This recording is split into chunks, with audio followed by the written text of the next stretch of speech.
séance du 28 avril dernier. Avez-vous des remarques?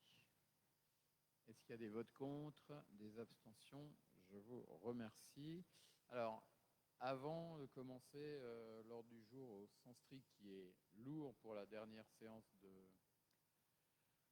de l'année scolaire, et avant de vous rappeler qu'il y a à la fois un ordre du jour habituel, important, intéressant, mais aussi une décision toute particulièrement importante sur le projet de plan local d'urbanisme, je voudrais quand même vous donner quelques éléments d'information sur l'actualité la plus brûlante, c'est le cas de le dire, c'est-à-dire la canicule et ses effets pour notre ville, dans la mesure où nous avons été amenés à prendre des mesures de court terme, plutôt depuis quelques jours, qui prennent leur effet, mais qui ne nous empêcheront pas d'avoir une réflexion à moyen terme.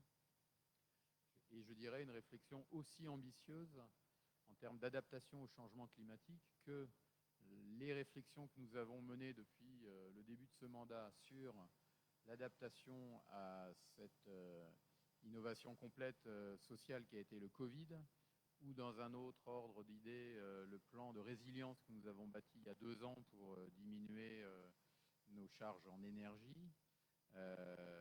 En effet, les mesures court terme que nous avons prises étaient la moindre des choses, mais ne suffiront pas. Qu'est-ce qu'on a fait depuis quelques jours? Pour les tout jeunes, on a acheté des climatiseurs pour la maison de la petite enfance. Le temps qu'ils arrivent, on a par exemple déplacé aujourd'hui les enfants à la fois dans la partie du repas, dans la seule salle climatisée réelle de cette ville qui est la salle de rencontre de la résidence personnes âgées. Donc il y a eu un déjeuner intergénérationnel aujourd'hui entre les tout petits et les moins petits.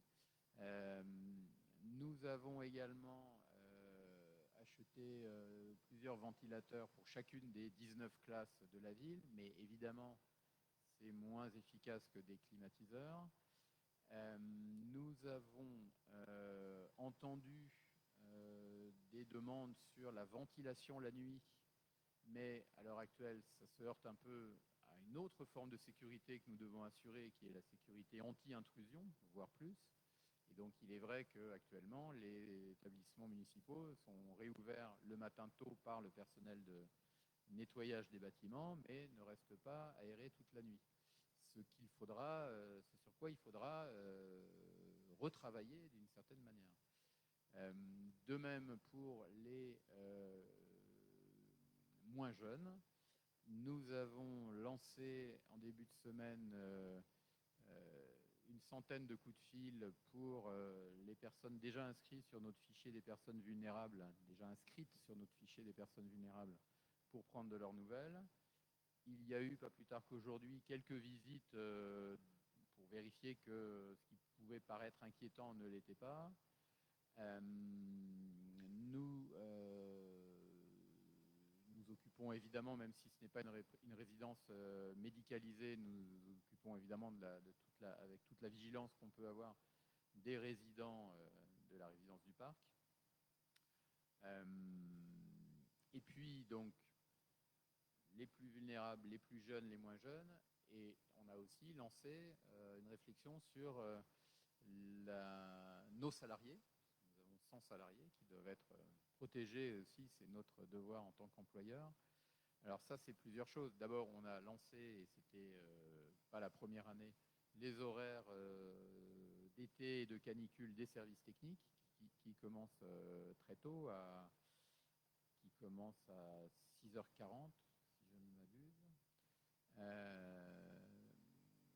D'autre part, nous avons aujourd'hui, qui était le pic, décidé, et ça s'est joué que ce matin, donc je n'ai pas eu le temps de vous en parler, à 10h du matin, nous avons décidé de fermer, sur la base de quelques bonnes recommandations ou suggestions, de fermer les services à midi pour ceux qui pouvaient terminer à ce moment-là, et début d'après-midi pour ceux qui assuraient la cantine, et le soir, exceptionnellement pour les vaillants agents qui ont assuré le périscolaire du soir, et je les en remercie, parce que c'était difficile de fermer trop abruptement. Mais ça fait partie des réflexions qu'il faudra avoir plus globalement. Ça me donne la transition et je ne voudrais pas tout de suite créer un débat trop long, mais sachez qu'il faut qu'on en reparle. L'adaptation des horaires des agents, ça pose toute la question sociale globalement de l'adaptation de tous les horaires. Et c'est pour ça que je fais l'analogie avec le Covid. C'est que on voit bien que si par exemple on voulait élargir à l'ensemble du personnel de la mairie un décalage des horaires, commencer beaucoup plus tôt, terminer plus tôt. D'abord, il y aurait deux sujets. Est-ce qu'on fait une journée continue? Et dans ce cas-là, comment on assure le service de l'après-midi? Dans certains cas, on ne peut pas fermer toute la mairie. Dans d'autres cas, on se dit dans ce cas-là, on commence à déborder sur les traditions espagnoles, c'est-à-dire qu'il y a des personnes qui pourraient travailler très tôt, une première plage le matin et puis revenir le soir. Encore faut-il que ça se gère évidemment en bonne intelligence avec les représentants du personnel et avec le personnel. Donc on voit bien que tout ça ne peut se faire que si c'est toute la société qui évolue, puisque ça poserait évidemment des vrais sujets de garde d'enfants qui doivent être résolus par ailleurs. En fait. Voilà. Donc tant pour les économies d'énergie et les isolations de nos bâtiments que pour l'aménagement des horaires, on voit bien que c'est des sujets qui dépassent des réponses ponctuelles que nous avons voulu donner. J'ai par exemple de bonnes nouvelles à vous donner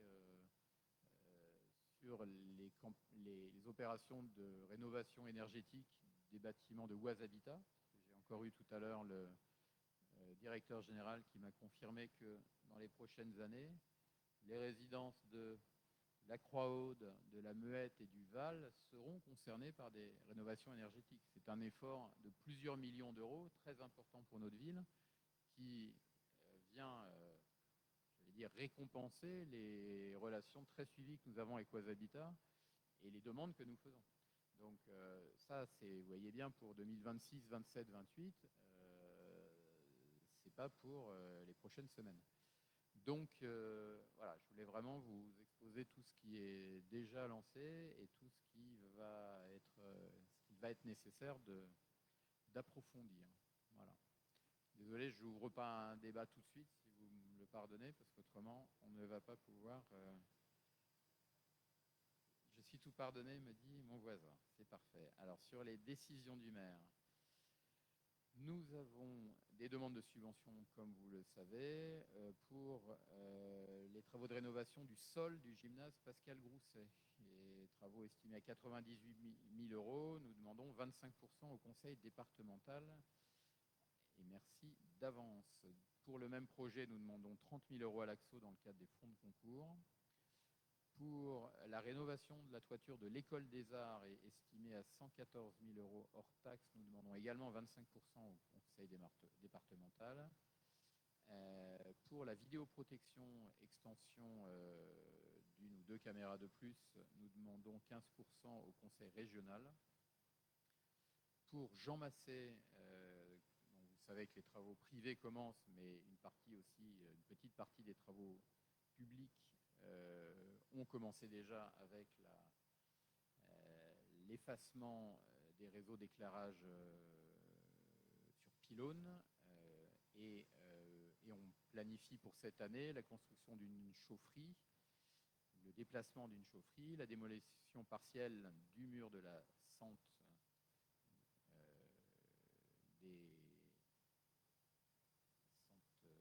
de la jacquerie, merci beaucoup. L'installation de portails, d'une nouvelle clôture, d'un chalet, tout ça sont des travaux pour cette année estimés à 116 000 euros. Nous en demandons 25% au conseil départemental.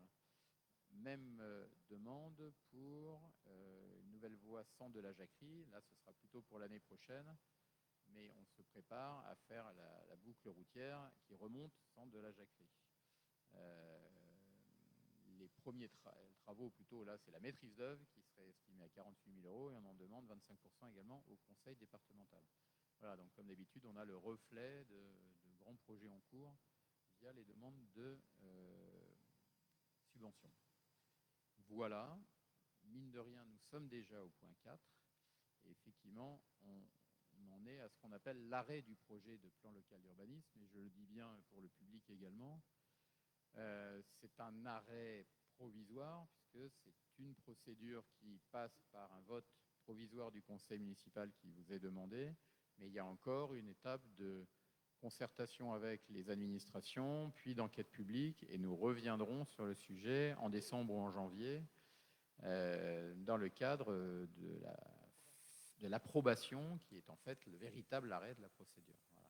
Alors pour cela, et dans la mesure où nous avons déjà bien dégrossi les sujets en réunion de travail, mais nous avons fait déjà une réunion publique il y a quelques jours, nous allons résumer le processus en continuant à proposer aux habitants qui le souhaiteraient de nous recontacter, et on approfondira les détails, puisque là, nous avions fait déjà une intervention sur la stratégie globale il y a quelques mois. Ça s'appelle le projet d'aménagement et de développement durable.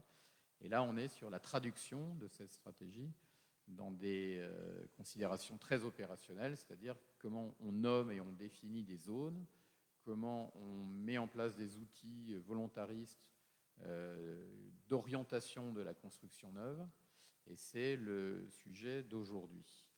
Donc, à moins que Sébastien Roth ait un préalable supplémentaire à faire, comme il veut gagner du temps, il y renonce, mais tu peux bien sûr intervenir quand tu veux. Je vous propose donc d'écouter Madame Lefebvre, qui est la consultante spécialisée dans ce domaine, qui est déjà intervenue devant vous. C'est bien ça. Et pour qu'elle résume effectivement, avec également les supports qui sont derrière nous, où on en est, en proposant effectivement de simplement rappeler les étapes précédentes sans forcément y revenir complètement, si vous le voulez. Merci. Donc en effet, ce soir, nous sommes sur la phase d'arrêt du projet qui marque une phase où le projet est finalisé avant transmission au service de l'État et une enquête publique en fin d'année. Donc le projet de PLU s'articule à travers le projet d'aménagement et de développement durable qui a déterminé 4 axes de développement. Un axe qui permet de poursuivre l'amélioration de la qualité urbaine de la commune. Alors à chaque fois, on a représenté par des principes de développement sur l'ensemble du territoire les différentes thématiques. Un second axe concernant la planification, le développement et le renouvellement urbain. Le troisième s'attache à développer l'activité économique. Et le quatrième, d'assurer la préservation et la mise en œuvre du paysage et du patrimoine naturel. Donc voilà, sur les différents points, l'amélioration de la qualité urbaine de la commune, ça passe par un élément qui est central, qui est de faire vivre un vrai cœur de ville sur la place de la République et sur ses alentours, de manière à avoir vraiment un cœur dynamique qui va allier l'habitat avec le commerce, la proximité. On a un élément également qui est important, qui est le patrimoine architectural, à travers la présence de plusieurs monuments au cœur de ville.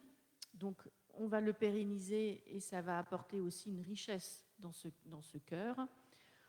Dans cette thématique, on valorise aussi les jardins familiaux. On organise la mobilité pour pouvoir, d'est en ouest, mais aussi du nord au sud, avoir des traversées et des transversalités sur le territoire. On a un point qui concerne la friche de la sucrerie, de la résorbée, pour en effet en faire un autre usage. Et on le verra dans la thématique économique, mais cette friche a été destinée à un développement économique parce que nous avons et à la fois les risques de débordement de l'Oise et aussi l'entreprise Norchim qui est à côté. Donc la vocation économique a été validée. Et puis nous avons aussi, dans l'amélioration de la qualité urbaine, ce qui s'organise en termes de mobilité. Et donc un projet de création d'une voie d'accès économique sur le plateau agricole où nous avons aujourd'hui un méthaniseur implanté sur la commune de Saint-Leu et un autre méthaniseur sur la commune de Cramoisy. Et donc avec un enjeu de développement agro-industriel, alimentaire dans ce secteur. Et donc pour éviter d'engorger en effet la circulation dans la partie historique et sur la rue d'Ardillière, eh bien, un axe d'accès économique une voie qui partirait du petit terrain pour monter jusque le plateau agricole.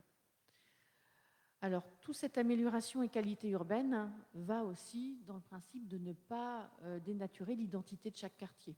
Donc, vous allez voir dans la traduction, chaque quartier a été identifié, un règlement écrit est là pour assurer la préservation, le paysage, l'architecture. Ouais, je vais passer à l'axe 2, où là on est sur la planification du développement et renouvellement urbain.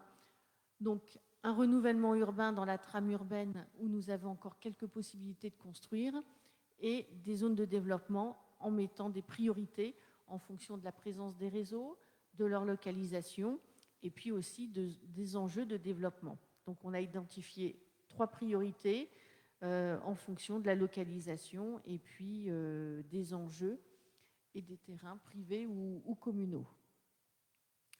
Le 3e axe est axé sur les développements économiques et nous avons donc la zone du Renoir sur le territoire, nous avons l'Oise qui est aussi un levier pour le développement de l'économie fluviale, on a la friche, on a l'activité agricole également et plusieurs projets en énergie renouvelable. Donc ce volet économique est assez riche sur la commune. Le 4e axe nous permet d'assurer la préservation, la mise en valeur du paysage et du patrimoine naturel. Donc, nous avons dans les évolutions réglementaires les trames vertes, les trames bleues, les arbres, les haies, la biodiversité à préserver. Et donc, tout est l'intérêt de cet axe de préserver votre cadre de vie tout en répondant aux thématiques de biodiversité et de préservation. Et le 5e axe concerne les risques et les nuisances. Donc, l'Oise qui longe en limite administrative est une source de risque en termes de submersion. On a des routes départementales également qui peuvent créer des nuisances, des trafics routiers, des nuisances sonores. Et donc, le PLU doit répondre à la sécurité de chacun. Donc, le PADD intègre en effet cette notion de risque et de nuisance.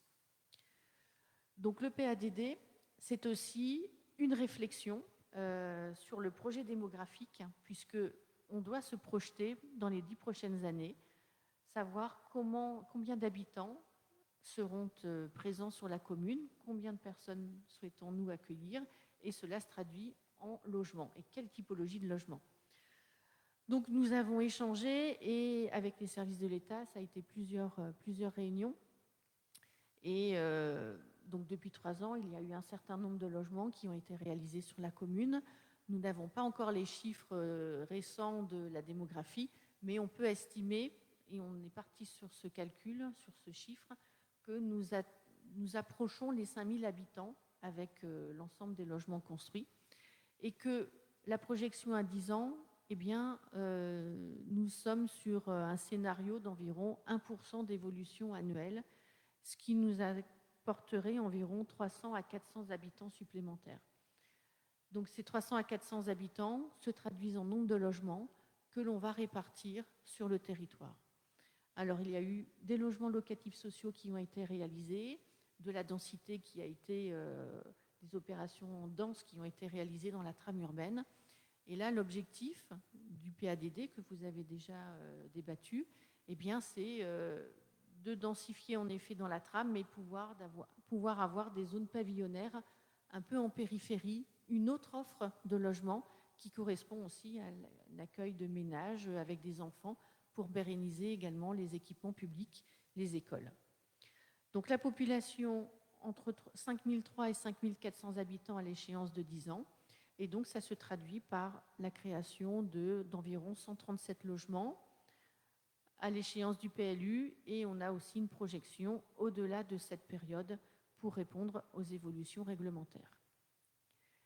Ensuite, le PADD, c'est aussi une modération de la consommation des espaces naturels, agricoles et forestiers. Vous avez sûrement entendu parler de la loi ZAN, zéro artificialisation nette, qui nous précise que nous ne devons plus consommer de terres agricoles. Donc, nous faisons un point 2011-2020. Le chiffre qui a été retenu et validé par les services de l'État est de 16 hectares 10. Donc c'est ce qui a été consommé sur votre territoire sur cette période. Et donc nous devons, sur la prochaine échéance à 2031, diviser par 2.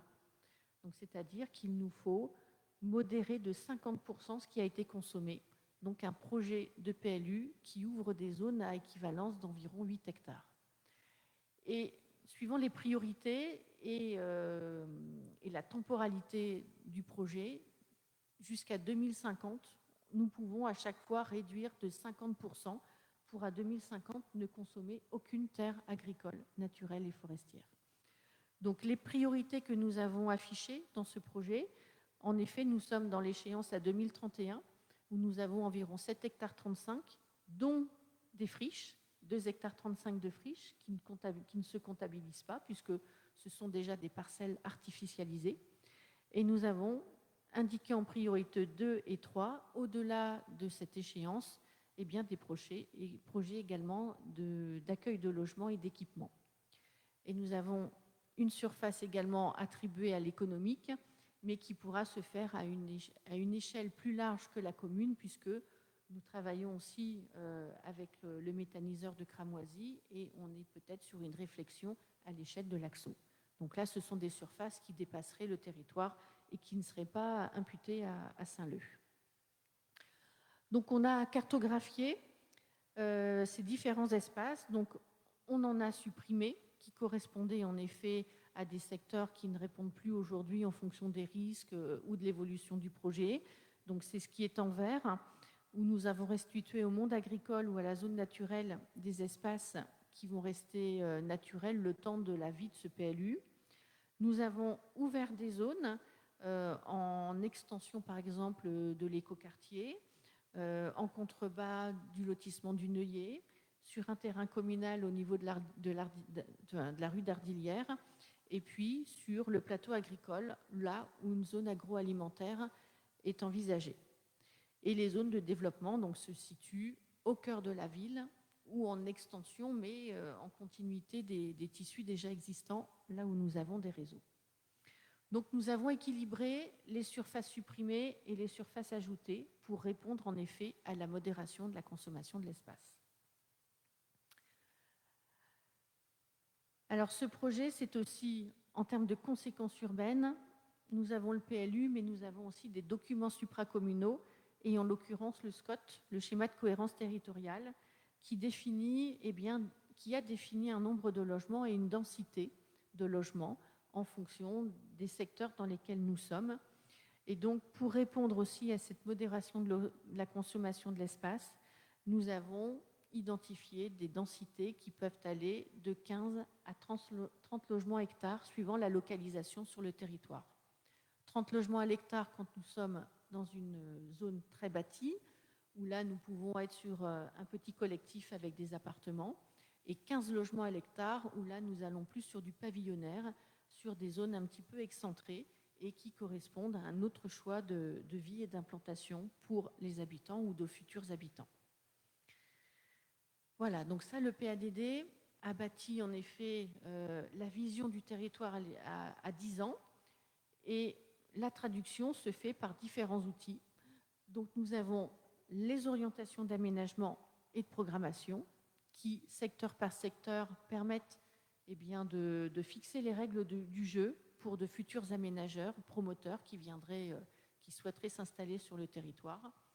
Et nous avons donc ces orientations d'aménagement et de programmation ont été réfléchies sur les zones de développement, puisque là le code de l'urbanisme nous impose sur les zones de développement, mais aussi sur des zones à l'intérieur de la trame urbaine.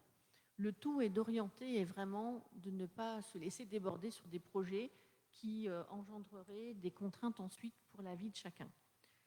Donc nous avons identifié et créé des orientations d'aménagement à vocation d'habitat, à vocation d'économie, et puis à vocation également de mobilité et d'habitat et d'activité en fonction des secteurs. Sachant que sur le territoire, il y a aussi un nombre conséquent d'exploitations agricoles dans la trame urbaine, et qu'il est important, alors sans souhaiter leur cessation d'activité, mais de les accompagner dans une cessation ou dans une mutation. Et donc, nous avons créé des orientations d'aménagement sur chaque exploitation agricole de manière à pouvoir les accompagner dans l'avenir et donc de garantir et leurs intérêts et aussi le cadre de vie des habitants de Saint-Leu. Donc ça se traduit par des petits schémas tels que vous avez affichés, où ce sont les grands principes qui permettent de définir des accès, des continuités quand il y a plusieurs tranches de développement, des liaisons douces pour assurer en effet les pistes cyclables ou les cheminements piétonniers. Voilà. Et on définit à chaque fois la typologie et le nombre de logements qui est souhaité sur chacune des zones. Les orientations d'aménagement donc, se répartissent sur l'ensemble du territoire et, comme je vous disais, à vocation d'habitat, économie ou économie et mobilité douce. Ces dernières correspondent aussi à des projets de l'AXO, de voies vertes le long de l'Oise, que nous avons également traduit dans votre projet de PLU. Un autre outil qui permet de traduire le PADD, ce sont les emplacements réservés. Donc les emplacements réservés, ce sont des terrains que l'on réserve, d'où leur terme, pour des équipements d'intérêt collectif, d'intérêt public, à destination de la commune, mais ça peut être aussi d'un autre établissement public. Et en l'occurrence, sur la commune, l'AXO a identifié des terrains qui permettaient de poursuivre les projets tels que la voie douce, tels qu'aussi le plateau agricole, agro-industriel, mais aussi l'activité économique fluviale. Donc nous avons 10 emplacements réservés qui ont été créés, également pour du stationnement. Donc ça se traduit par, en effet, un petit quadrillage sur les plans. Et nous avons ensuite le tableau qui identifie, qui précise la localisation, l'objectif, le destinataire et la surface. Donc ça, l'emplacement réservé, le propriétaire qui est concerné par cet emplacement réservé peut mettre en demeure la collectivité d'acquérir le terrain pour réaliser en effet ce projet. Le PADD ensuite se traduit à travers un règlement graphique qui est le zonage. Zonage, vous avez déjà dans le PLU un zonage avec des zones urbaines, des zones à urbaniser, agricoles et naturelles. Donc nous avons gardé les grandes thématiques que vous aviez aujourd'hui, tout en redéclinant suivant les nouveaux projets qui étaient envisagés dans ce PADD.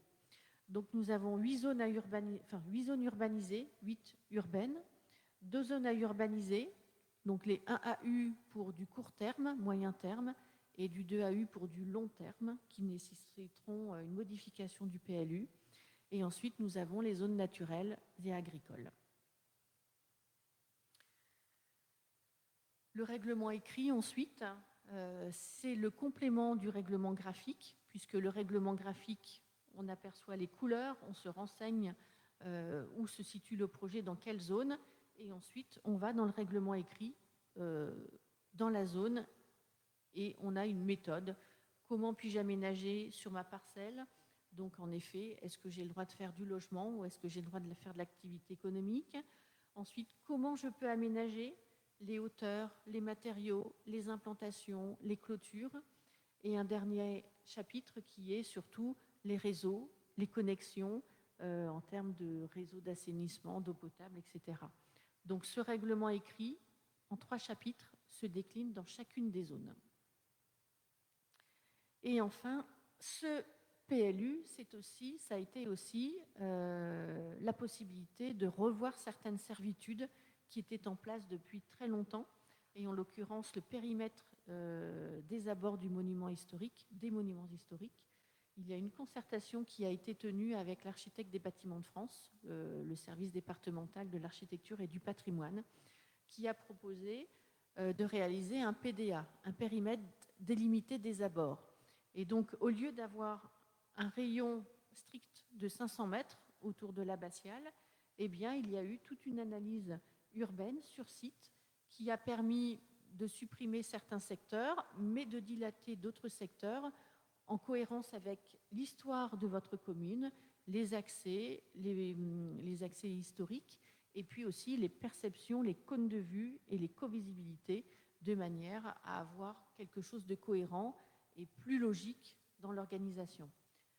Donc ce périmètre de 500 mètres que vous apercevez à travers le rond hachuré, eh bien, se transforme en quelque chose qui est un petit peu plus rosé, et nous intégrons en fait à l'extrémité ouest, et puis le bâtiment de EDF qui est assez volumineux en entrée de commune et qui fait écho à l'abbatiale.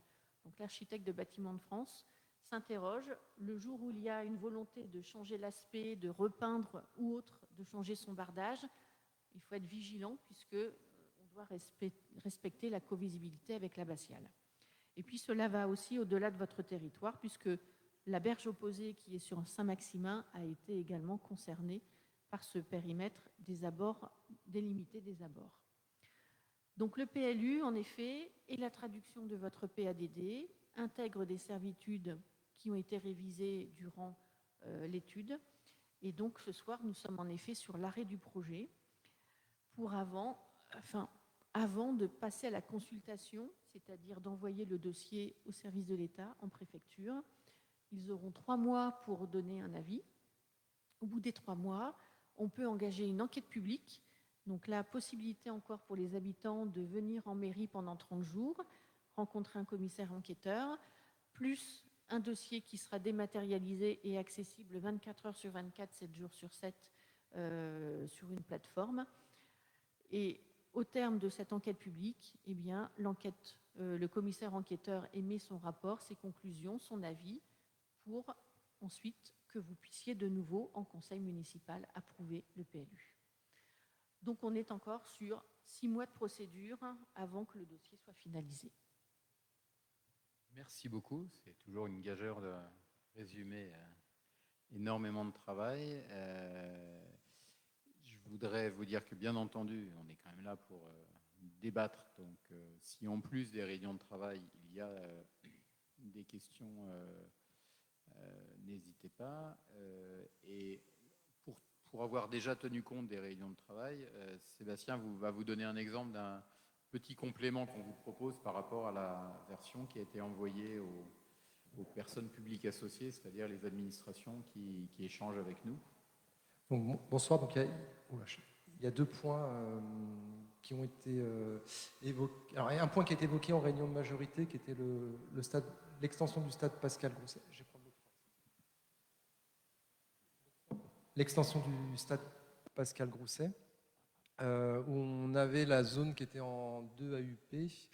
Alors avec tout ce qui est zone zéro artificialisation nette, on le passe en zone agricole. Par contre, on va laisser un emplacement réservé dessus, de manière à marquer et bien mettre en évidence que si jamais on n'arrivait pas à densifier sur le terrain actuel, on pourrait étendre le stade de ce côté-là. Donc on le remet en zone agricole. Par contre, on met un emplacement réservé dessus.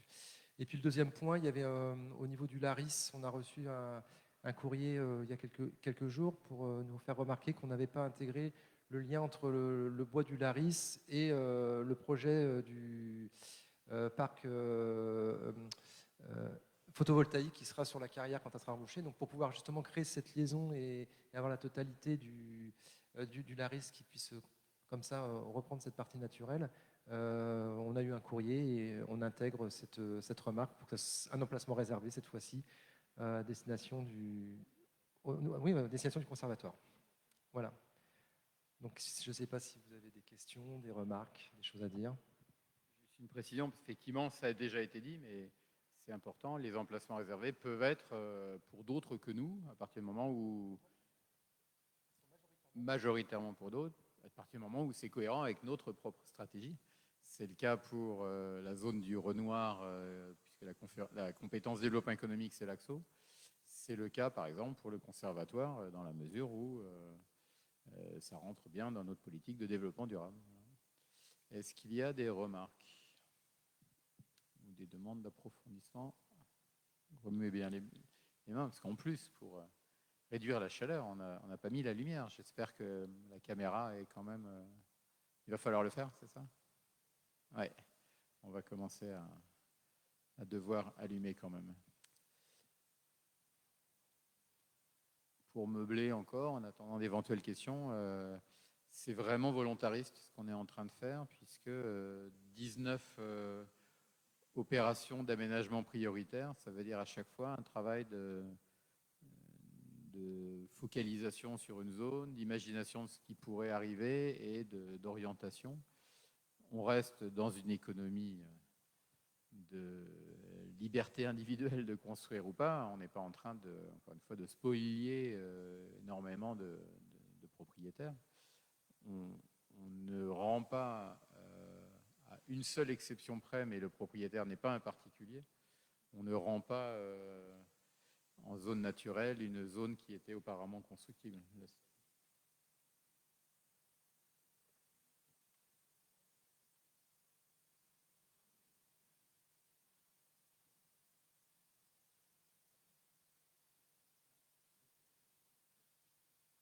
Ouais. On se spolie nous-mêmes. Pour Sauvafim, le terme que vous connaissez, le terrain municipal qui est le long de la voie ferrée, où nous pensions à un moment construire, il y a 10 ans, ça devient non constructible et on doit y envisager une étude urbaine, notamment probablement dès 2026, pour envisager comment déplacer la fête foraine. Et je le dis d'ailleurs parce que quand même, il va falloir bien y penser, puisque dans les 2 prochaines années, il y aura à la place de l'emplacement actuel de la fête foraine une voie douce.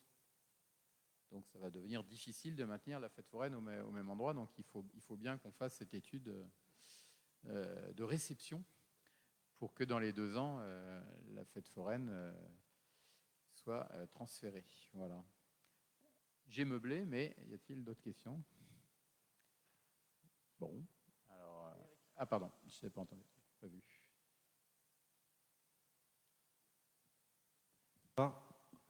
Bonsoir. Effectivement, comme vous le disiez, il y a déjà eu différentes réunions au sein de l'équipe municipale pour avancer sur ce flux. Lors de la dernière, j'avais mis une suggestion concernant le terrain où se situe le cube, à côté de la passerelle, qui nous appartient, je crois. Non, ou qui appartient à SNCF. La passerelle nous appartient, mais pas le terrain du cube. Oui, voilà. J'avais mis l'hypothèse de mettre un emplacement réservé sur le terrain de ce cube. Si jamais un jour on devait faire des travaux sur cette passerelle, si jamais la passerelle devait avoir des contraintes PMR, donc avoir une emprise au sol plus élargie. Effectivement, c'était la semaine dernière, c'est peut-être un peu prématuré pour savoir si c'est réalisable ou si c'est envisageable. Après, de ce côté-là, sur place, on a quand même du côté gauche, quand on est face à la passerelle, il y a du terrain, il y a quand même déjà de la place.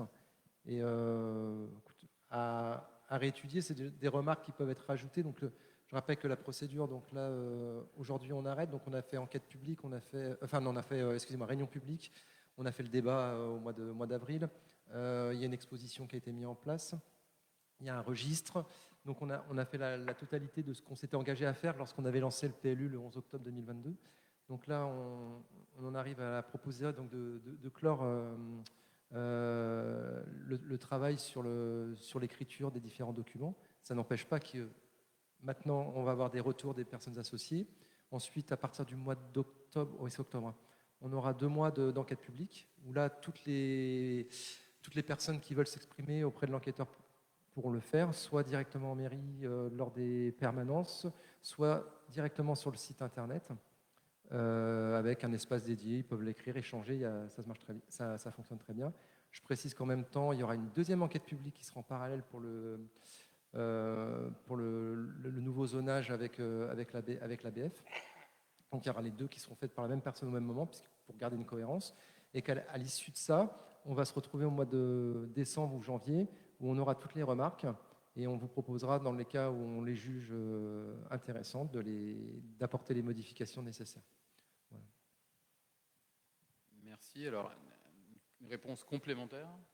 qui est que si on part de la situation de cette passerelle, donc, qui est communale, ne nous en déplaise, parce que on pourrait penser qu'elle est propriété SNCF. Elle a été transférée à la commune il y a bien des années, plus de 15 ans, parce que c'était fait quand une partie de l'équipe ici présente est arrivée en 2008. La première chose à faire sur cette passerelle, c'est de vérifier son avenir et de faire un diagnostic avec la SNCF. Et ça, c'est dans le cadre des réflexions qui ont commencé seulement récemment avec, sous l'égide de Madame le sous-préfet, pour analyser l'évolution des contraintes ferroviaires et notamment des contraintes de hauteur des deux passerelles piétonnes qui sont de chaque côté du passage à niveau.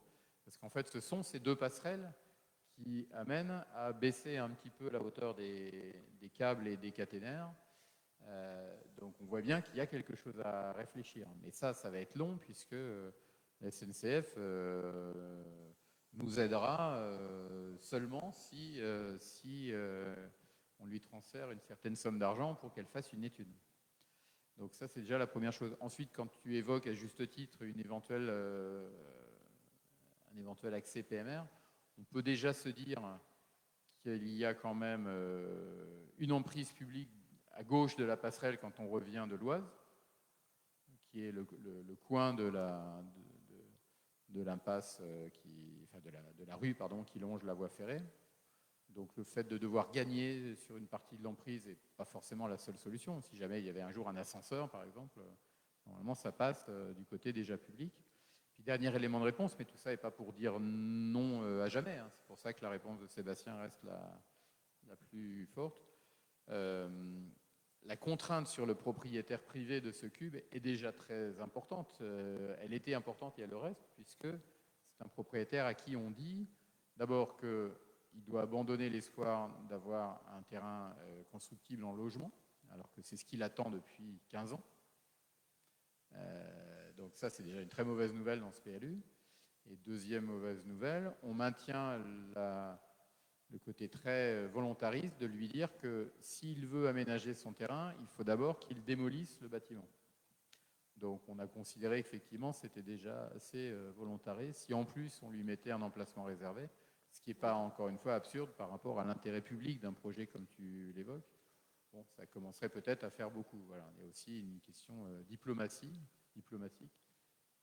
Voilà. Mais on prend quand même le point, comme on a pris tous les points qui ont été évoqués par ce conseil municipal et ses membres depuis le début. Voilà. Merci. Y a-t-il d'autres remarques? Je n'en vois pas. Est-ce qu'on peut passer au vote? Y a-t-il des votes contre l'arrêté oui, enfin, le projet du plan local d'urbanisme tel qu'il en est au niveau de l'arrêt, en précisant qu'il sera donc communiqué cet été ou dès maintenant aux personnes publiques associées et qu'il y aura une enquête publique à l'automne. Donc, y a-t-il des votes contre ce document dans son état actuel? J'en vois pas. Des abstentions? Je vous remercie. Et il nous reste à souhaiter un bon retour à Madame Lefebvre, qui n'est pas tout à fait d'ici. Et à très bientôt pour la suite des réjouissances. Et merci pour votre travail depuis le début. Je vous en prie. Alors, bonne fin de réunion. Nous y allons. Nous ouvrons un petit tunnel finance qui va m'amener à passer le micro à Laurent Tarassi pour une décision modificative, le point 5. C'est bon pour toi? Merci Frédéric, bonsoir à tous. Donc décision modificative numéro 1. Comme vous le savez, au mois de mars, le 11 mars, donc, nous avions voté un budget unique associé à des autorisations de programme et de crédits de paiement en lien avec les travaux d'aménagement du quartier Jean Massé et du nouveau restaurant scolaire. Évidemment, entre mars et la fin de l'année, il se passe plein de choses. Et donc régulièrement, nous devons faire des modifications du budget. Donc là, c'est la première. Il y en aura certainement une autre d'ici la fin d'année. Cette première modification concerne plusieurs points. La première, c'est que nous avions dans nos projets l'achat d'un véhicule pour la police municipale. Nous avions fait une demande de subvention au département et qui n'avait pas été prise en compte. Donc, c'est estimé maintenant à 12 500 euros, c'est plus facile à dire. Et donc voilà, nous devons l'intégrer dans le budget. D'autre part, le calendrier de l'aménagement du quartier Jean Massé est un petit peu décalé, et si bien que pour l'année 2025, au gré des paiements que nous faisons, au gré des avancements des travaux, finalement, il y a une petite réduction. Donc, on passe de 35% à 30% du paiement. Et ça occasionne une diminution de dépenses de 53 000 euros. Nous avons créé une sente qui relie la rue Fabre-d'Églantine et le stade Thierry Doret pour faciliter l'accès au stade et permettre aux familles d'avoir un stationnement un peu plus équilibré tout autour du stade. Ce n'était pas prévu au budget et donc bien évidemment il faut l'intégrer. Ça représente 19 500 euros. Il y a eu la dissolution d'une association qui est l'association foncière de remembrement qui était à Saint-Leu-d'Esserand. Je vous avoue que je ne connaissais pas cette association. En tout cas, puisqu'elle a été dissoute, nous récupérons une partie du budget et donc ce n'est pas grand-chose. On récupère 101,68 euros. Il faut l'intégrer au budget. Il y a eu des dépenses imprévues, notamment dues à un trop perçu de la taxe intérieure sur la consommation finale d'électricité, la TICFE. Sur l'année 2024, en fait, il y a une erreur dans le calcul. On nous a versé trop, et puis le calcul a été refait. Ils se sont aperçus de l'erreur. Il faut rendre l'argent, en tout cas une partie. Donc, on doit rembourser 65 000 euros. Donc, évidemment, ce n'était pas prévu. On a touché 154 000 au lieu de 89.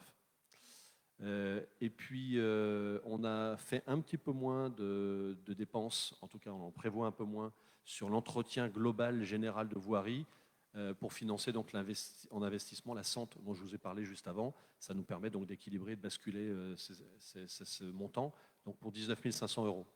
Voilà, je vous ai expliqué en gros le pourquoi on faisait ces décisions modificatives. Vous avez les tableaux en dessous dans la délibération qui permettent de comprendre quel est ce petit jeu d'écriture de façon à garder des comptes équilibrés entre recettes et dépenses d'investissement et recettes et dépenses de fonctionnement. Vous avez aussi en pièce jointe à ce conseil municipal le tableau des équilibres qui permet aussi d'avoir une idée d'où se positionnent tous ces montants-là et comment ça modifie un petit peu les équilibres. Voilà, le conseil est appelé à en délibérer. Merci. Je vais te proposer de passer le micro au suivant, mais avant cela, il faut bien sûr savoir si vous avez des remarques sur ce sujet. Moi, j'en ai une quand même qui est que le point que tu as évoqué sur le mauvais calcul, Laurent, le point que tu as évoqué sur le mauvais calcul ne doit pas nous cacher, on en a déjà parlé, que pour la première fois dans notre histoire, après avoir voté le budget dans les délais qui ont été demandés par l'État, l'État nous a quand même communiqué une série de mauvaises nouvelles qui se montent entre 100 et 140 000 euros selon qu'on prend des mauvais calculs ou pas. Mais il y a aussi des vraies mauvaises nouvelles, notamment le fait que le nouveau dispositif qui s'appelle d'Illico, qui est une épargne forcée pour certaines communes dites non pas riches, mais en tout cas dites à l'aise, dont on ferait partie, vient peser sur les calculs que nous avons faits au moment du budget. Donc on devra faire dès début septembre une analyse du budget des dépenses déjà lancées et des éventuels ajustements. En fait. Voilà, est-ce qu'il y a des remarques sur ce point? Autrement, y a-t-il des... Oui, non, des votes contre, des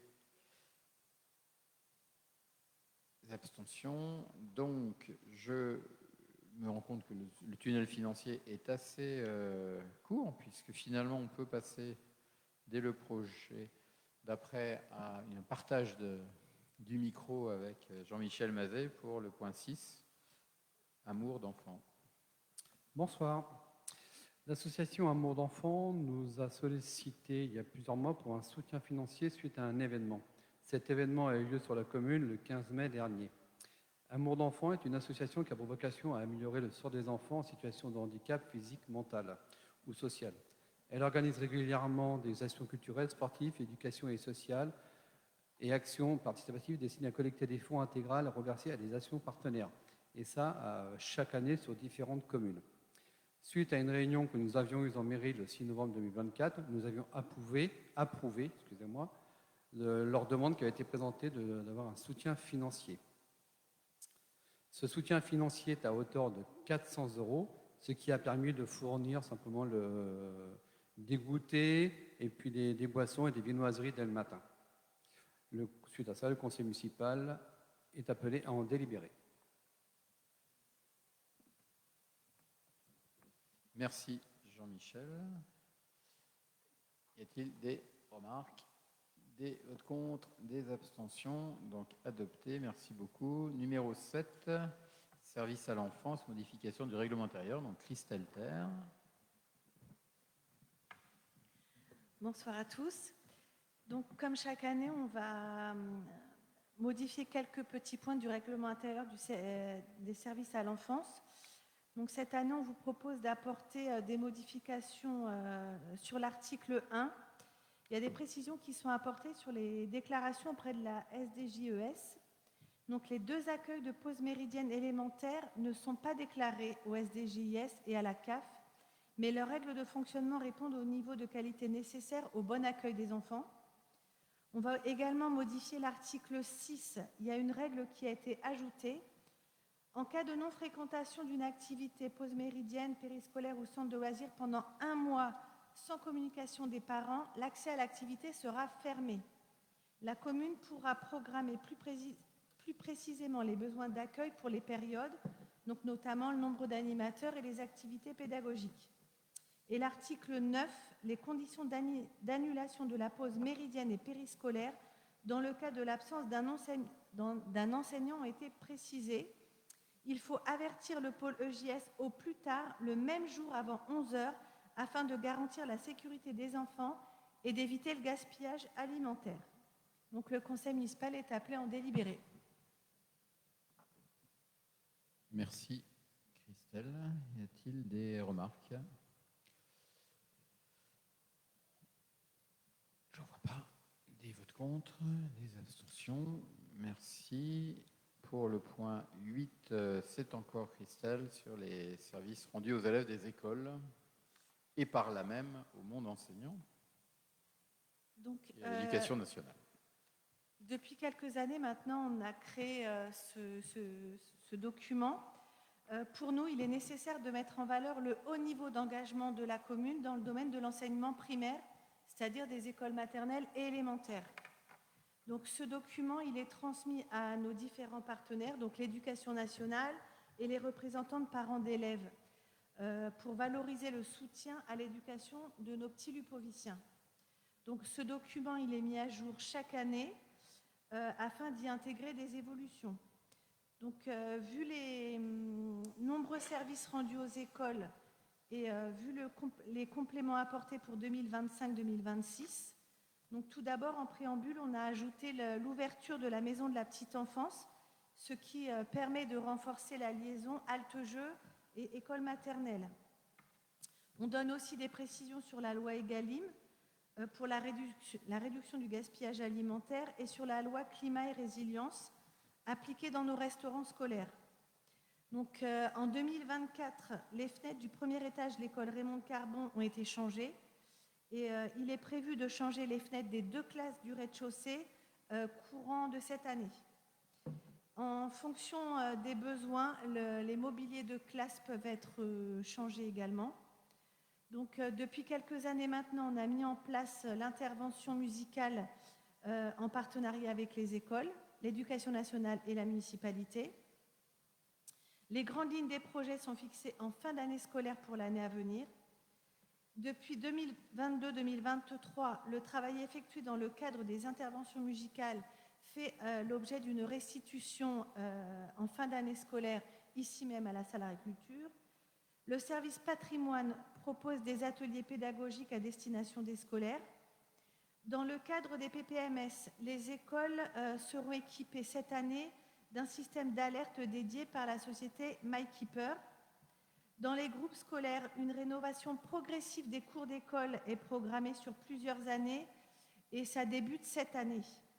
Une action sportive est également proposée à l'ensemble des classes maternelles, permettant à tous les élèves de découvrir de manière ludique diverses disciplines sportives adaptées à leur âge. Une semaine olympique s'est déroulée encore cette année, qui a permis aux élèves de découvrir différentes activités sportives telles que le skateboard, le double dutch, le football freestyle et les échasses urbaines. En 2025, la municipalité a apporté le soutien financier à une classe verte pour l'école JBC, qui s'est déroulée à la base de loisirs pour 2 classes. Donc, vous est maintenant demandé d'en délibérer.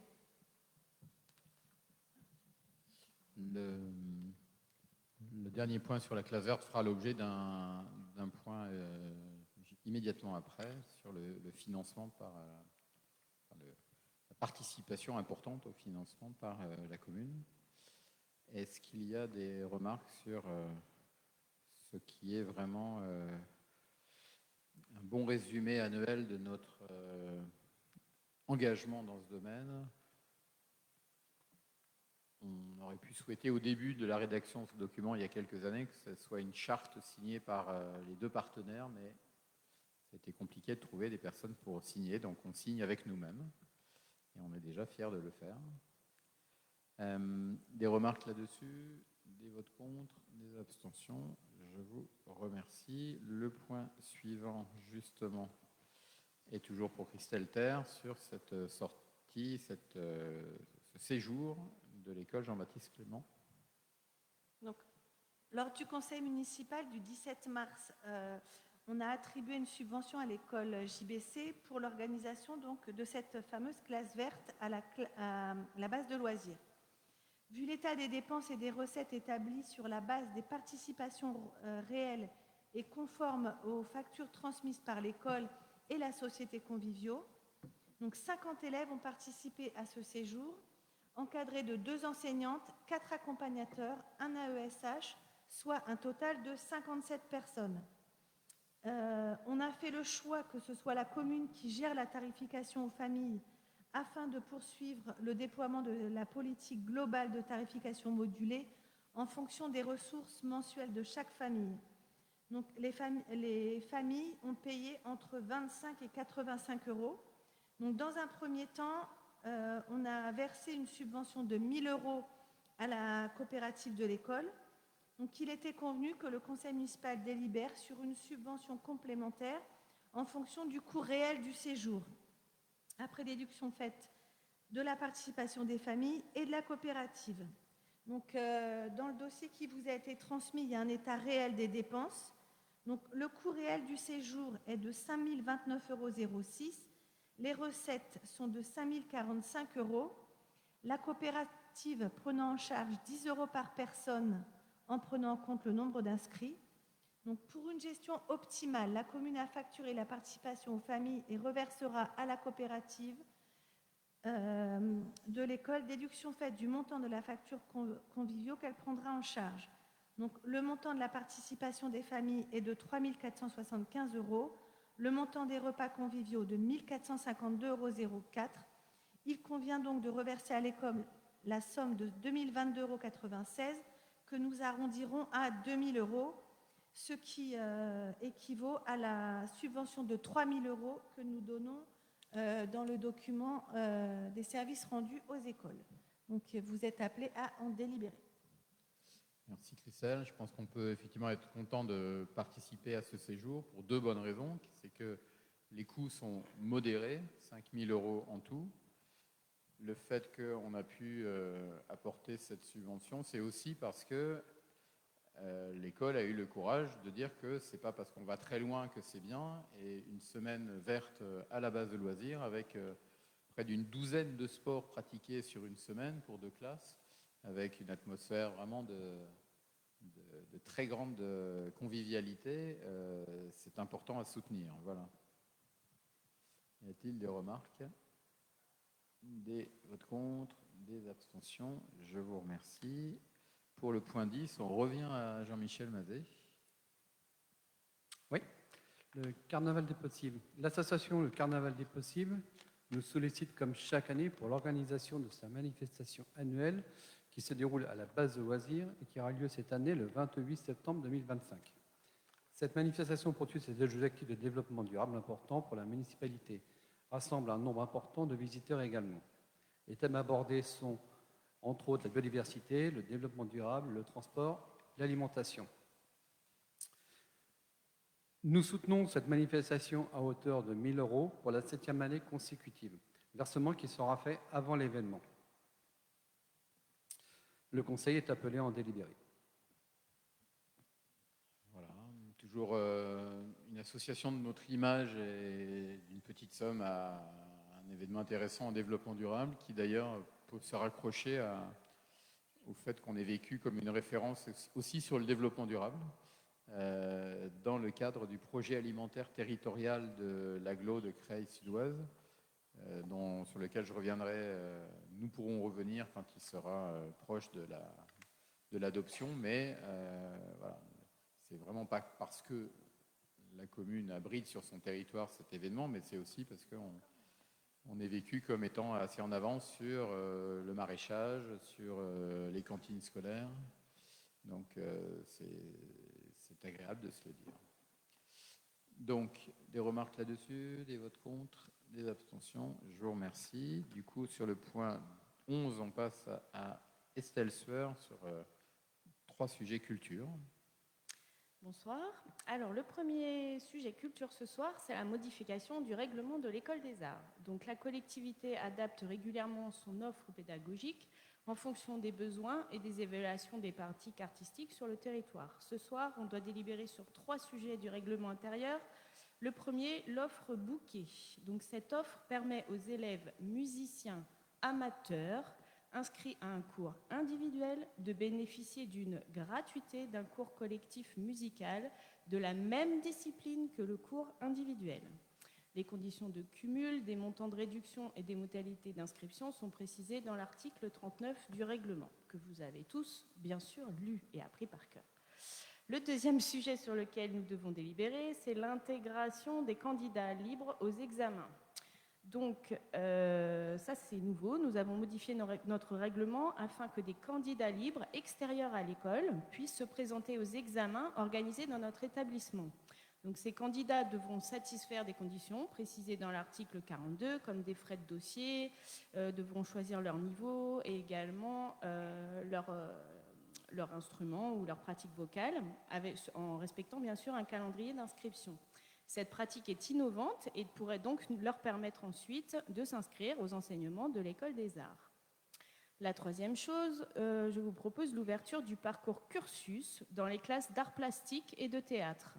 Donc, l'École des Arts proposera en septembre 2025 des classes théâtre et arts plastiques avec des objectifs pédagogiques et éducatifs, des évaluations, la validation des acquis comparables à ceux qui existent déjà en musique et en danse. Pour plus d'indications, articles 35 et 36, mais vous les connaissez par cœur. Je vous propose donc d'approuver la mise à jour de ce règlement intérieur de l'École des Arts que vous retrouverez donc dans son intégralité dans les documents envoyés. Le Conseil est appelé à en délibérer. Merci Estelle. J'ajouterais que c'est finalement une année où on a maintenant un peu de recul par rapport à la réforme pédagogique qui avait été mise en place. Alors ça renvoie là aussi à la période du Covid parce que ça ne nous avait pas aidé justement à la lancer aussi rapidement qu'on l'aurait voulu. Mais tout ce qui a été évoqué là, c'est un approfondissement de cette réforme qui en fait visait, si on s'en souvient, à apporter à la fois encore plus de rigueur et encore plus de liberté. C'est quand même une belle double ambition. Plus de rigueur parce qu'effectivement, l'idée, c'était de ne pas fuir les examens, les passages, les parcours qui permettent de bien comprendre, de faire comprendre à l'apprenant où il en est.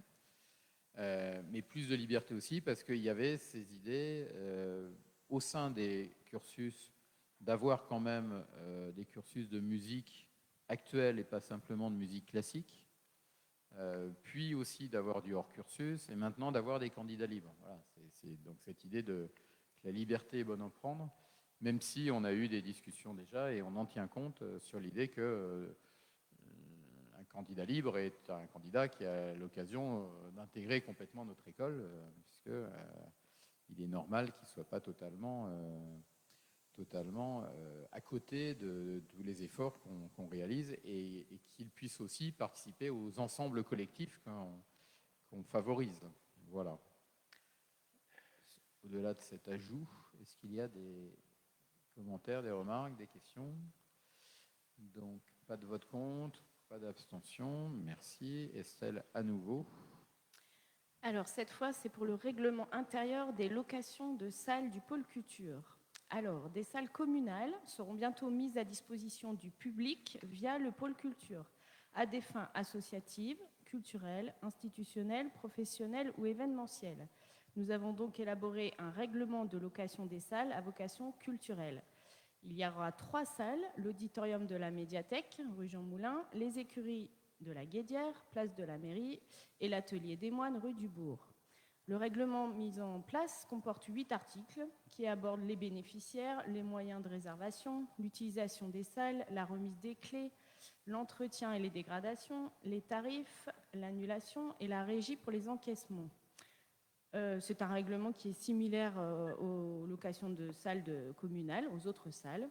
Je vous propose donc d'approuver le règlement général de location des salles à vocation culturelle tel qu'il est annexé dans votre délibération, d'autoriser que les encaissements soient enregistrés via la régie de recettes 350 du service culturel et d'autoriser le maire à veiller à la bonne application des clauses. Le Conseil est appelé à en délibérer. Voilà, merci. Donc, mine de rien, c'est bien une ouverture à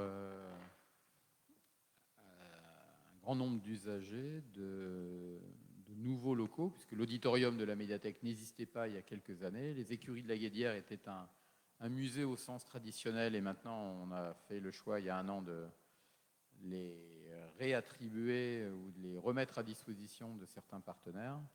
L'atelier des moines existait, mais on veut vraiment développer la fréquentation. Il sert déjà bien, mais on peut encore optimiser le planning. Voilà, des questions, des remarques, des votes contre, des abstentions. Merci beaucoup. Y a-t-il... Oui, il y a encore un gros sujet culturel intéressant et nouveau, qui est la mise en place d'une stratégie de cinéma et de tous les outils juridiques qui sont nécessaires. Estelle Sueur, et puis il y a eu... Pardon, Estelle Sueur. Et puis, s'il y a des compléments de la part de Jean-Michel Mazet, qui avait assisté à certaines réunions avec l'Office de tourisme, qu'il n'hésite pas. Alors, il y a en effet un projet tournage porté par l'AXO, assez important. Donc l'AXO a une volonté de promouvoir le développement économique des communes via un projet de tournage cinématographique. Par ailleurs, l'Office de tourisme, lui, de son côté, est référent pour la gestion des demandes de tournage dans une approche de mise en valeur du patrimoine intercommunal.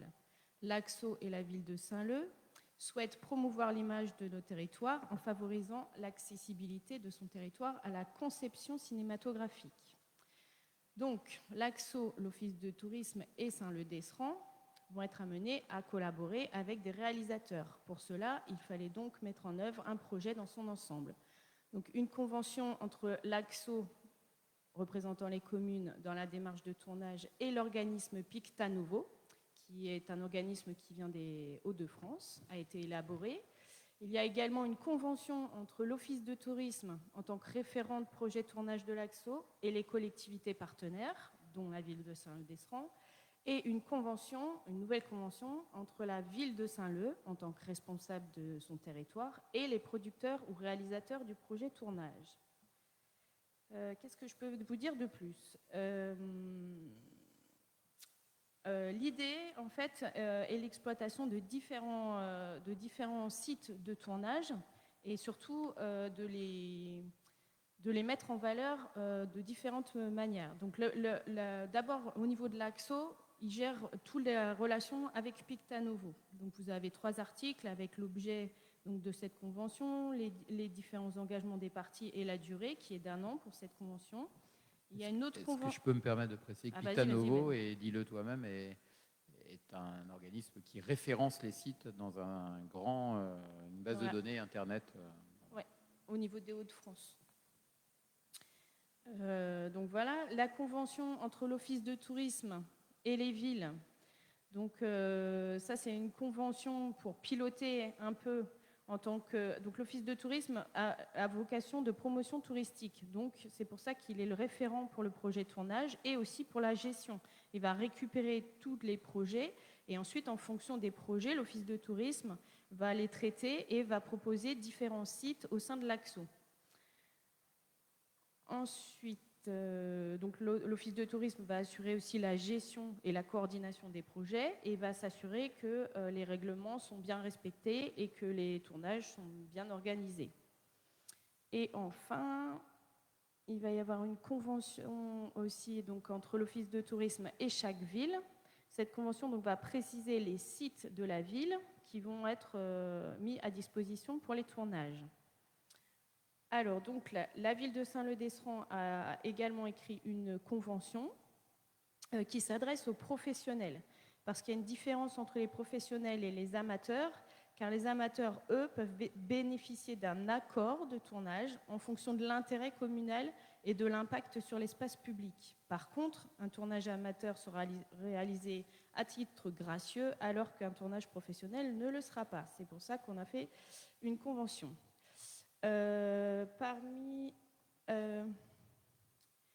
Donc la ville a établi une convention pour la mise à disposition de sites spécifiques.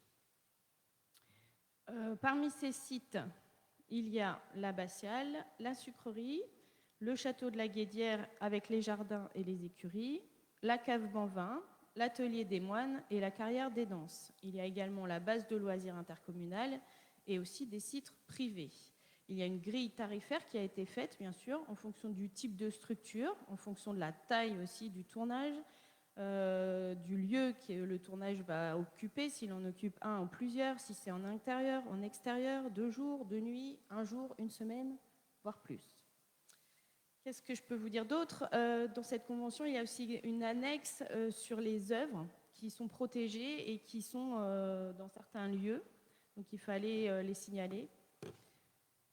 Voilà. Est-ce que vous avez des questions ? Parce que en fait, l'idée, c'est que vous preniez connaissance donc, de toutes ces conventions qui existent entre l'AXO, Pictanovo, l'Office de tourisme et la commune, et d'approuver la convention de partenariat entre l'Office de tourisme de l'AXO et la commune, et d'autoriser le maire à signer et à appliquer les clauses.